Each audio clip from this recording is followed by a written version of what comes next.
नमस्कार। आज हम एक ऐसी जगह की गहराई में उतर रहे हैं जिसे अक्सर कहते हैं भारत का हृदय, उत्तर प्रदेश। हमारे पास एक श्रोता का साझा किया हुआ स्रोत है, उत्तर प्रदेश भारत का हृदय एक यात्रा। बिल्कुल। और देखिए, हमारा मकसद सिर्फ तथ्यों को दोहराना नहीं है।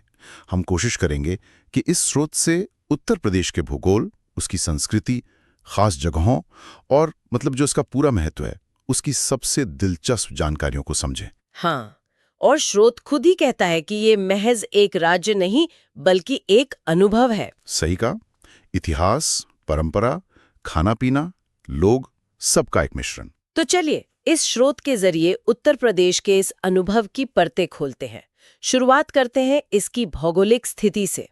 स्रोत कहता है कि ये भारत के सबसे ज्यादा आबादी वाले राज्यों में से है। ये तो खैर हम जानते हैं, हाँ, ये तो है। लेकिन इसकी सीमाएं वो काफी मायने रखती है ना।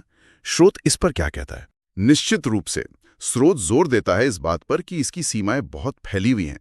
पूर्व में बिहार, झारखंड, दक्षिण में छत्तीसगढ़, मध्य प्रदेश, पश्चिम में देखिए तो राजस्थान, हरियाणा, दिल्ली, और उत्तर में उत्तराखंड और साथ में नेपाल भी। तो यूं समझिए कि एक बहुत बड़ा भौगोलिक और सांस्कृतिक चौराहा बन जाता है। अच्छा, तो ये सिर्फ नक्शे की लकीरें नहीं है। नहीं, बिल्कुल नहीं। ये संस्कृतियों के आने जाने, मिलने जुलने के रास्ते हैं। स्रोत यही बताता है। तो इसका मतलब है कि इन सीमाओं का सीधा असर यहाँ की संस्कृति पर दिखता है। स्रोत कुछ उदाहरण देता है इस मिलन बिंदु का? हाँ, वो सतही तौर पर नहीं कहता, बताता है कि कैसे भाषा की बोलियों में फर्क है, त्योहार मनाने के तरीकों में, यहाँ तक कि रोजमर्रा के रहन सहन में भी पड़ोसी राज्यों का और नेपाल तक का असर दिखता है। दिलचस्प है। जी, ये वो जगह है जहाँ भारत की वो अनेकता में एकता वाली बात वो जमीन पर नजर आती है। पश्चिमी यूपी में आपको हरियाणा, राजस्थान का रंग दिखेगा, तो पूर्वी हिस्से में बिहार की झलक मिलेगी। ये बहुत दिलचस्प है कि स्रोत सीमाओं को सिर्फ भौगोलिक नहीं बल्कि सांस्कृतिक धाराओं की तरह देख रहा है। अच्छा, अब उन जगहों की बात करते हैं जो उत्तर प्रदेश को दुनिया के नक्शे पर रखती हैं। स्रोत में सबसे पहले जाहिर तौर पर ताजमहल का जिक्र होगा। हाँ बिल्कुल, आगरा का ताजमहल दुनिया का अजूबा। लेकिन स्रोत उसे सिर्फ एक इमारत की तरह नहीं देखता। वो उसके पीछे की कहानी, उसकी बनावट की बारीकियां और उसे देखने का जो अनुभव है उस पर भी बात करता है। पर जैसा आपने कहा, यूपी का आकर्षण सिर्फ ताजमहल तक नहीं है। स्रोत वाराणसी के घाटों का बड़ा ही जीवंत वर्णन करता है। वाराणसी के घाट? स्रोत क्या उस खासियत को पकड़ पाता है? वो जो एक अजीब सा माहौल होता है वहां, जीवन और मृत्यु का संगम सा। बिल्कुल, स्रोत यही कहता है कि वो घाट सिर्फ नहाने या पूजा करने की जगह नहीं है, वो तो जीवन के पूरे चक्र का एक मंच है। एक तरफ सुबह की आरती का वो आध्यात्मिक माहौल, हाँ, और दूसरी तरफ मणिकर्णिका जैसे घाट जहां अंतिम संस्कार लगातार चलते रहते हैं। स्रोत के मुताबिक यही विरोधाभास वाराणसी का सच है और यही उसे अनोखा बनाता है। सही कहा। और धार्मिक स्थलों की बात करें, अयोध्या का राम मंदिर, मथुरा वृंदावन के कृष्ण मंदिर, ये तो आस्था के गढ़ हैं। स्रोत प्रयागराज के संगम का भी जिक्र करता है। जी, और स्रोत इन्हें सिर्फ तीर्थ स्थल नहीं मानता, वो इन्हें भारत की सामूहिक चेतना का हिस्सा बताता है। ये स्थान करोड़ों लोगों की पहचान और उनकी परंपराओं से जुड़े हैं। प्रयागराज के त्रिवेणी संगम के बारे में स्रोत कहता है कि ये सिर्फ नदियों का मिलन नहीं है, ये आस्थाओं, संस्कृतियों और इतिहास की धाराओं का संगम है। कुंभ जैसा दुनिया का सबसे बड़ा जमावड़ा यहीं होता है। यानी स्रोत पर्यटन स्थलों को भी गहरे सांस्कृतिक और आध्यात्मिक संदर्भ में देख रहा है। अच्छा, पर क्या उन लोगों के लिए भी कुछ है जिन्हें इतिहास या अध्यात्म से ज्यादा शायद प्रकृति या एडवेंचर में रुचि हो? हाँ, स्रोत इस पहलू को भी नहीं छोड़ता। विंध्य और शिवालिक पर्वत श्रृंखलाओं का जिक्र है। वहां ट्रेकिंग और नेचर को करीब से देखने के मौके हैं। ये शायद यूपी की वो छवि है जो कम सामने आती है। हाँ, ये कम सुना है मैंने। जी, लेकिन स्रोत इसे बताता है। दुधवा नेशनल पार्क का भी उल्लेख है, बाघों और दूसरी जंगली जानवरों के लिए मशहूर है। और चुनार का किला, उसके बारे में क्या खास है स्रोत में? स्रोत चुनार किले को सिर्फ एक खंडहर नहीं मानता, वो उसे इतिहास की कई परतों को समेटे हुए एक गवाह के रूप में देखता है। बताता है कि कैसे ये किला शेरशाह सूरी से लेकर मुगलों तक के वक्त में कितना अहम रहा और आज भी गंगा किनारे खड़ा अपनी कहानी कह रहा है। तो पर्यटन सिर्फ बड़े नामों तक ही सीमित नहीं है। अच्छा, अगर हम वापस आध्यात्मिक पहलू पर आएं, स्रोत उत्तर प्रदेश को भारत का धार्मिक हृदय कहता है। ऐसा क्यों? किन आधारों पर? कई आधार हैं। अयोध्या का राम मंदिर, वाराणसी का काशी विश्वनाथ, वृंदावन का बांके बिहारी, संकट मोचन मंदिर, ये बड़े नाम तो हैं ही। जी। लेकिन स्रोत बौद्ध धर्म के लिए इसके महत्व को भी रेखांकित करता है। सारनाथ, जहां बुद्ध ने अपना पहला उपदेश दिया था, वो यही है। अच्छा।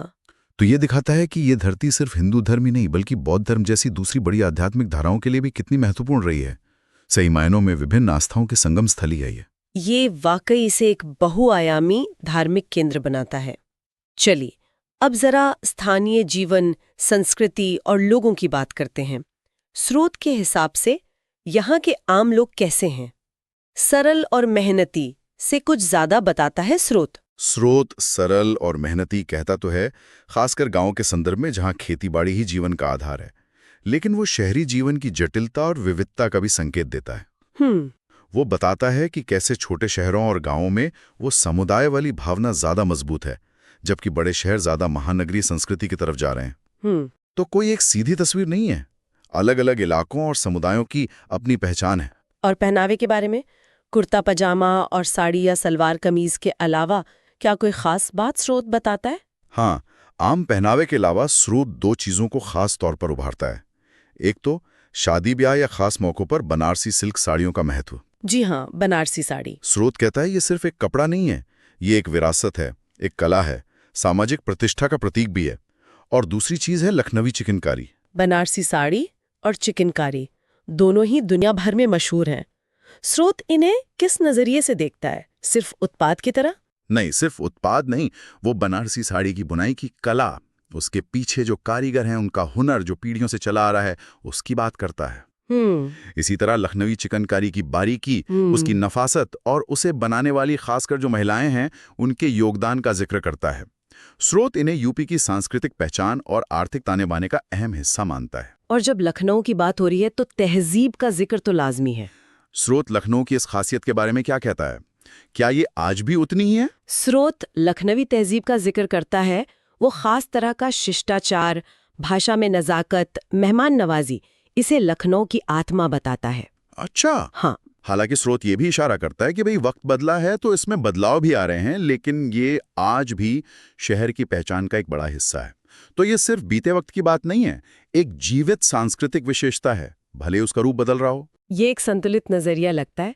अच्छा, पहनावे और तहजीब के बाद अब आते हैं उस चीज पर जिसमें कई लोगों की बहुत दिलचस्पी होती है, उत्तर प्रदेश का खान पान। स्रोत कहता है ये पहचान का अहम हिस्सा है। बिल्कुल। और स्रोत के अनुसार उत्तर प्रदेश का भोजन इसकी भौगोलिक और सांस्कृतिक विविधता का एकदम सही आईना है। हर इलाके का अपना अलग स्वाद, अपनी खासियत। ये सिर्फ पेट भरने का जरिया नहीं, यहाँ के सामाजिक जीवन का एक केंद्र है। स्रोत में किन खास व्यंजनों का जिक्र है? क्या वो सिर्फ नाम गिनाता है या उनके पीछे की कोई कहानी भी? जैसे लखनऊ के कबाब के बारे में क्या कहता है? नहीं, सिर्फ नाम नहीं गिनाता, वो लखनऊ के टुंडे कबाबी और गलाउटी कबाब के पीछे की कहानियों और उनकी बनावट की खासियत का जिक्र करता है कि कैसे वो इतने मुलायम होते हैं कि बस मुंह में घुल जाएं। अवधी बिरयानी के शाही इतिहास और उसके मसालों की जो बारीकी है उस पर बात करता है। और बनारस का पान, आगरा का पेठा, मथुरा के पेड़े, ये तो जैसे उन शहरों की पहचान ही बन गए हैं। हाँ, और स्रोत इसी बात को पकड़ता है, ये चीजें सिर्फ खाने की नहीं है, ये उस शहर की पहचान है, उसकी संस्कृति का हिस्सा है। जैसे बनारस का पान वहां की जीवन शैली में रचा बसा है। सही बात है। या आगरा का पेठा ताजमहल के साथ जुड़ा हुआ एक यादगार तोहफा बन गया है। कानपुर के ठग्गू के लड्डू के नाम के पीछे की कहानी भी शायद स्रोत में होगी। स्रोत स्ट्रीट फूड के बारे में क्या कहता है? वो चटोरी गलियां, चटोरी सोच वाली बात जो आपने बताई थी। हाँ, स्रोत इसी मुहावरे का इस्तेमाल करता है। वो कहता है कि उत्तर प्रदेश की गलियों का जायका लेना वो अपने आप में एक सफर है। कचौड़ी जलेबी से लेकर चाट समोसे तक हर शहर, हर कस्बे का अपना अलग स्ट्रीट फूड कल्चर है। स्रोत इसे आम आदमी के जीवन का एक जश्न जैसा बताता है, सस्ता, आसानी से मिलने वाला और मजेदार। ये दिखाता है कि खाना यहाँ लोगों को कैसे जोड़ता है। ये खाने की बात सुनकर तो वाकई मुंह में पानी आ गया है। अच्छा, अगर कोई इन सब का अनुभव करने के लिए उत्तर प्रदेश जाने की सोच रहा हो तो मौसम के हिसाब से स्रोत क्या सलाह देता है? स्रोत मौसम का एक साफ चक्र बताता है। मार्च से जून तक काफी गर्मी, तापमान 45 डिग्री सेल्सियस तक जा सकता है। बाप रे। फिर जुलाई से सितंबर मानसून का वक्त होता है। हरियाली तो होती है, पर घूमने फिरने में थोड़ी दिक्कत हो सकती है। और सर्दियां? अक्टूबर नवंबर का मौसम हल्का ठंडा और बहुत अच्छा रहता है, सुहावना।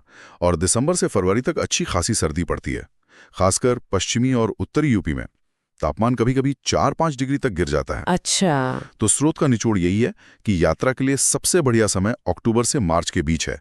मौसम घूमने फिरने के लिहाज से सबसे अच्छा होता है तब। ये जानकारी तो यात्रा की योजना बनाने वालों के जरूर काम आएगी। तो हमने भूगोल, पर्यटन, संस्कृति, भोजन, मौसम सब पर बात की। अब अगर पूरी तस्वीर को समेटे तो स्रोत के हिसाब से उत्तर प्रदेश की प्रसिद्धि के मुख्य कारण क्या है? वो कौन सी चीजें हैं जो इससे वाकई भारत का हृदय बनाती हैं? देखिए, स्रोत कई चीजों के मिले जुले असर को इसकी प्रसिद्धि का कारण मानता है। एक तो विश्व धरोहर जैसे ताजमहल, वो तो है ही। वो तो है ही। हाँ, फिर गंगा के घाटों का वो आध्यात्मिक और सांस्कृतिक खिंचाव, बनारसी साड़ी और लखनवी चिकनकारी जैसी विश्व प्रसिद्ध कलाएं। लखनऊ की तहजीब और यहाँ का लाजवाब खाना भी इसमें गिना जाएगा। बिल्कुल। और साथ ही स्रोत इस बात पर भी जोर देता है कि यहाँ के लोगों में जो एक खास तरह की मेहमान नवाजी है, एक अपनापन है, वो भी इसकी पहचान का हिस्सा है। और हाँ, इसका भारत का प्रमुख आध्यात्मिक और धार्मिक केंद्र होना, ये सब मिलकर उत्तर प्रदेश की वो तस्वीर बनाते हैं जो स्रोत पेश करना चाहता है। यानी एक ऐसी जगह जो ऐतिहासिक रूप से महत्वपूर्ण है, सांस्कृतिक रूप से बहुत धनी है और आज भी उतनी ही जीवंत है। बिल्कुल। स्रोत में कुछ ऐसी बड़ी हस्तियों का भी जिक्र है जिनका उत्तर प्रदेश से गहरा नाता रहा हो, जन्म से या कर्म से। हाँ, स्रोत बताता है कि ये धरती कई क्षेत्रों की महान हस्तियों की धरती रही है। साहित्य में देखें तो मुंशी प्रेमचंद, महाकवि रामधारी सिंह दिनकर, हालांकि दिनकर जी का जन्म बिहार में हुआ पर कर्मभूमि का बड़ा हिस्सा यूपी से जुड़ा रहा। जी। राजनीति में भारत के पहले प्रधानमंत्री जवाहरलाल नेहरू और पूर्व प्रधानमंत्री अटल बिहारी वाजपेयी जैसे बड़े नेता यहीं से उभरे।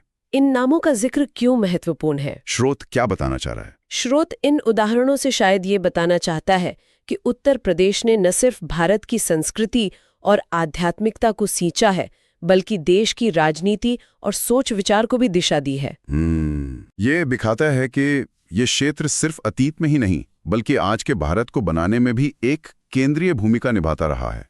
तो संक्षेप में कहें तो ये स्रोत उत्तर प्रदेश को एक ऐसे कैनवस की तरह दिखाता है जिस पर इतिहास, धर्म, संस्कृति, राजनीति, कला, स्वाद, अनगिनत रंग बिखरे हुए हैं। बिल्कुल।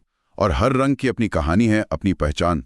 जैसा स्रोत ने कहा, हर गली, हर शहर एक अलग कहानी कहता है। सही कहा। ये एक ऐसा प्रदेश है जहां आपको प्राचीनता और नवीनता का एक गजब का संगम देखने को मिलता है, जहां हजारों साल पुरानी परंपराएं आज भी जिंदा हैं, वहीं विकास और बदलाव की नई लहरें भी इसे छू रही हैं। स्रोत इसे एक जटिल, गतिशील और लगातार विकसित होते क्षेत्र के रूप में दिखाता है। इस स्रोत के माध्यम से उत्तर प्रदेश की ये यात्रा वाकई काफी जानकारी भरी और दिलचस्प रही। इसने कई पुरानी बातों को और पुख्ता किया और कुछ नए पहलू भी सामने रखे। हाँ, और ये हमें एक गहरे सवाल पर सोचने के लिए भी प्रेरित करता है, जो स्रोत सीधे तौर पर तो नहीं पूछता, पर इशारे जरूर हैं। क्या सवाल है वो? हम देख रहे हैं कि उत्तर प्रदेश सदियों से भारत का सांस्कृतिक, धार्मिक और राजनीतिक केंद्र रहा है। हाँ। इसने अतीत में कई धाराओं को जन्म दिया, उन्हें प्रभावित किया। हाँ। तो सोचने वाली बात यह है कि भविष्य में इस हृदय स्थली से कौन सी नई सामाजिक या सांस्कृतिक या राजनीतिक तरंगे उठ सकती हैं? क्या यहां से कोई ऐसा नया विचार, कोई आंदोलन या कोई सांस्कृतिक रुझान उभरेगा जो आने वाले दशकों में भारत की दिशा को प्रभावित करे? स्रोत हमें इस संभावना पर विचार करने के लिए छोड़ देता है।